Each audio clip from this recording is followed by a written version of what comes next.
Welcome back to another Quick Tip Tuesday. Today we are talking about how to cut halved joints or cross halved joints with just your miter saw. I see a lot of people using table saws and cutting these by hand. I don't see too many people using their miter saw. So if you only have a miter saw available, this one's for you. And I'm gonna assume that you already know how to mark these out. If you don't, let me know in the comments below and I'll make a video on that. But it's a quick video today. Let's jump right into it.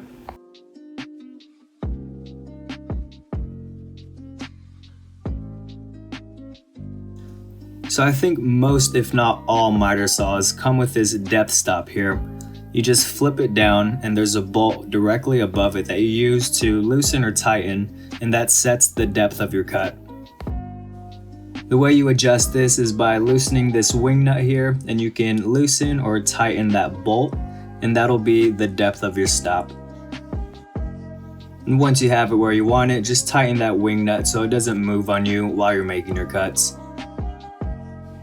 There's really no precise way of getting this first try, it just takes some finagling. So I have my board marked in the center and I want that to be the lowest part of my cut, so I'll keep playing around with it until a blade tooth is right above that line. The cool thing about these depth stops is you can flip them up whenever you need to make a full cut and flip them back down, and it's like you never even left.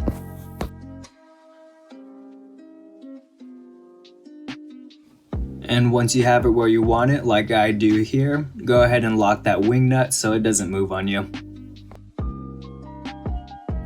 And since the blade is curved, we need to bring our workpiece away from the fence just so we can get it nice and straight. Here I'm just taking a scrap piece of wood.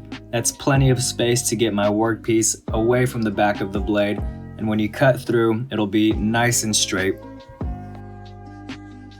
And to start, I just cut on either of the lines first, do the other line, and then just hog out all the material in the middle. Remember to cut a little inside of those lines. You can always cut more later if you need to, and you can't ever cut less.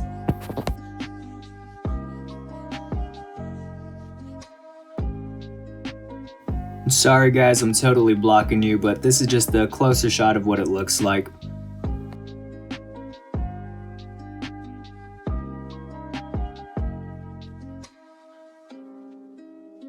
Now this is what you should have on both of your pieces you're going to join.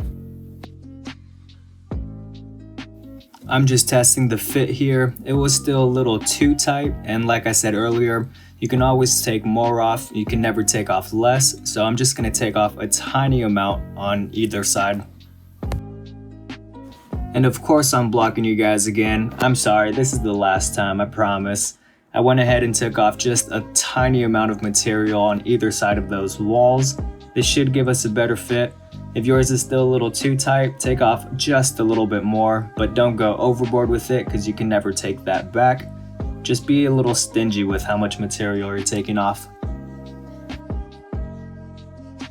Just like that, we have a perfect fit, guys. It sits nice and flush, everything is nice and tight.